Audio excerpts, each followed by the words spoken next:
problem with recording your motorcycle rides with a GoPro is the wind noise. It's a really unpleasant noise that ruins the entire video. What people normally do is purchase an external microphone with a dead cat. A dead cat is like a furry thing that covers the microphone, and that prevents the wind noise sound.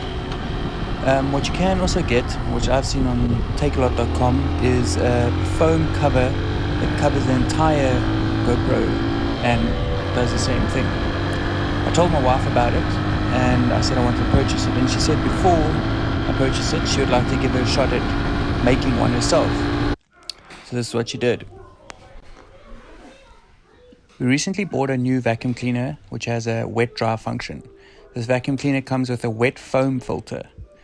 My wife took the foam filter, cut out the shape of a GoPro, sewed the parts together, and then you can just slide the GoPro into the sock from the side. It seems to fit nicely and it doesn't look too bad either. Let's go give this thing a test. I'll ride without the filter on and with the filter on, so you're able to compare the sounds and decide for yourself, is it worth making or not.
Filter seems to work perfectly. It's really helped drown out that horrible wind sound. Hope this video helps you too.